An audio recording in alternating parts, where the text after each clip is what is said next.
name's Helen Jenkins, and thanks for this opportunity to contribute to the Global Competition Forum relating to economic analysis and evidence in abuse cases. In this video, I will cover some introductory remarks about abuse of market power, and will focus in more detail in the session itself on evidence around exploitative abuses. Market power is a matter of degree. A local corner shop has some market power, but not enough to be of concern. Market power has a temporal dimension. Umbrella sellers see their market power diminish as the sun comes out, and even the very strong market position of IBM, Microsoft, or Nintendo has tended to erode over time. Judgment around enforcement and policy priorities are a key part of any competition authority's obligations.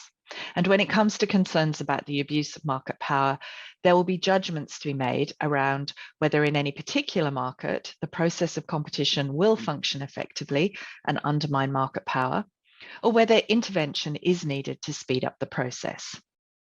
In this, US antitrust law and EU competition law come from somewhat different traditions, and this is reflected in somewhat different approaches to unilateral conduct as well. There are some terminology differences. What US law calls monopolization, the EU and many other competition regimes call abuse of dominance. But in fact, these cover pretty much the same practices. Rather, the difference is that the US approach has tended to be less interventionist than in Europe. One of the guiding principles in US antitrust law, which dates back to 1945, is that the successful competitor, having been urged to compete, should not be turned upon when he wins. In Europe, the approach to abuse of dominance under Article 102 was originally, in the 50s and 60s, influenced by ordoliberalism. This school of thought sees a strong role for the state in keeping markets competitive and protecting individual freedom. The presence of dominant companies is seen as weakening the competitive process and reducing the economic freedom of other market participants. Dominant companies thus tend to be viewed with some suspicion in the ordoliberal tradition. Like a proverbial bull in a china shop, they must be restrained to prevent further damage to their already fragile surroundings. Thus, in EU case law precedent, a dominant company has a special responsibility not to allow its conduct to impair genuine, undistorted competition on the common market. However, these differences between jurisdictions in the treatment of unilateral conduct should not be overstated. Most competition authorities and courts around the world focus their assessment of alleged anti-competitive conduct on the question of whether there is harm to competition rather than individual competitors. Economics is key to understanding how competition is harmed. Economic theory and practical experience have shown that competitive dynamics can function well even in markets with some very large suppliers. Indeed, temporary positions of market power can provide incentives to innovate and improve competitive dynamics. With this lens, economics encourages that the consideration of alleged abuses of dominance or strong market power should be done through understanding the effects of these practices rather than purely their form, with a focus on protecting the process of competition. Given this, priority has been given to exclusionary abuses, since these clearly can affect the competitive process by unfairly hampering rivals' ability to compete in a market. Increasingly, attention is turning also to harm arising from exploitative abuses, in particular, the direct exercise of market power through excessive pricing. What should we consider then in assessing a practice of concern? We need to assess the market power itself, and then we must consider the effects of the alleged problematic practice. As our discussions at the forum will focus in detail on the abuses themselves, I'll spend a few minutes here on how we establish market power. As an economic matter, market power exists whenever prices can be raised above levels that would be charged in a competitive market. This definition by the US Supreme Court from 1984 captures quite well how economists think about market power. A seller with market power has the ability to restrict output and raise prices above the competitive level for a sustained period without being undermined by competitors or customers. I'll just note here that the starting point in any case will be defining the relevant market, something for which economic evidence will be essential. Also, in many cases, market shares will also be an important first statistic that's calculated to indicate the relative competitive importance of the different players currently in the market. But it is barriers to entry that are key to an economic assessment of market power. It is these that provide the source of market power, and a good understanding of the barriers to entry that are active will help understand the nature of the market power and any necessary interventions. If firms can easily enter a market, an incumbent may not be able to raise prices over a long period of time. At the extreme, a fully contestable market where hit and run entry is possible is one where the threat of entry can limit price rises, even where there is only one player. Thus, if it is difficult to enter or exit the market, then a large existing player may be able to increase prices, reduce quality, choice, or innovative activity without pressure from potential rivals.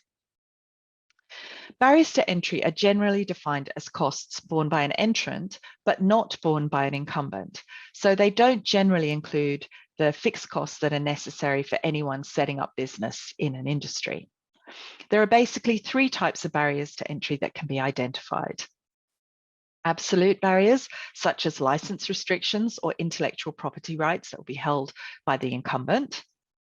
Intrinsic or structural barriers to entry, for example, economies of scale, where the first entrant, the incumbent, will have the advantage of having existing customers, and therefore economies of scale will give them a cost advantage, or switching costs, where the fact that they already have customers that will need to be attracted away to a new entrant will lead to higher costs for that entrant. And also strategic barriers to entry that are governed by the choices made by the incumbents. This could include how much to invest in brand and advertising, what type of reputation to invest in, but also can include exclusionary practices such as tying and predation, which may be used to make it harder for rivals to enter or succeed in a market. So having determined there is an issue with high levels of market power consistent with dominance, the practice itself then needs to be assessed. As highlighted above, abuses generally form into two categories: exclusionary, where the aim is to restrict or remove actual or potential competitors from a market, thereafter to benefit from the ability to raise prices or reduce quality, and exploitative abuses, where there is a direct exercise of the market power through excessive or unfair prices or other terms. To wrap up the video, I want to introduce now some thoughts around excessive and unfair pricing. While the harm to consumers from exclusionary practices can be seen as indirect through its effect on competition, if the main objective of competition law is to promote consumer welfare, prohibiting excessive prices surely makes sense. This question is surprisingly complex. US antitrust law is in fact concerned with exclusionary conduct only. And even in the EU and other jurisdictions where excessive pricing is part of the competition law, these pricing cases have been relatively rare. But let's look at a recent example. In March 2020, at the start of the global COVID-19 pandemic, products such as hand sanitizer and face masks were suddenly in high demand and prices skyrocketed. In the UK, a bottle of hand gel that had retailed at £3.49 was priced at over £100 on Amazon. Various competition authorities threatened to intervene under excessive pricing rules. Investigations were opened in countries such as Spain, Greece, Romania, Italy, the UK, Brazil, and South Africa. Applying abuse rules to such pricing practices is not, in fact, obvious. The price hikes were temporary and dominance was not easily established. The UK CMA closed its 4 excessive pricing investigations into sellers of hand sanitizer without any intervention, possibly because by the time the investigations were underway, prices had begun to return to more normal levels as production by existing and new suppliers had increased to meet the new demand. Market forces eventually did their work attracting entry. So, in what situations do we see intervention? We see that where there are strong barriers to entry. So pharmaceutical cases is an area where there's been a lot of activity, such as Aspen or Pfizer-Flynn, and that's where not only are there intellectual property barriers, but there are also specific characteristics of the products or the cases, the underlying treatment requirement that mean it is very hard for others to enter. It's also often linked to past behaviour, exclusionary behaviour, that may underpin those barriers for others. And in many cases, it's where there's no formal economic sector regulator. However, recent cases, particularly in the collective space, do also bring excessive pricing cases, even where there is a sector regulator present. Having decided to intervene, actually determining whether a price is excessive and unfair is not straightforward. This requires finding relevant comparators to the price that will be agreed to be fair and reflect competitive pressures. An agreed starting point is generally to look at how prices relate to costs. If a price is cost related, that can be sufficient to conclude there is no abuse. However, this in itself is not necessarily easy to assess. Which costs should be included? What is the appropriate margin given the risks involved? And while a necessary condition, a cost-based benchmark is generally not sufficient to establish unfairness. And cases have highlighted the need to consider the fair share of the created economic value. At the Races versus BHB, British Horse Racing Board, is a good example here. BHB was accused of charging excessive prices to At the Races, a broadcaster. It concerned pre-race data that could be used in broadcasting racing services overseas. And the High Court determined that the competitive price should be one where BHB recoups the cost of producing its database, about £5 million, together with a reasonable return on that cost. The actual price was found to be excessive because it was higher than this cost-reflective price. The Court of Appeal rejected this cost-plus approach to excessive pricing because the court took into consideration the value that the product in question represented At the Races. It was launching a new broadcast service downstream, intended to make a commercial profit, and it had shown a willingness to pay substantial amounts for other media rights in order to be able to launch its service.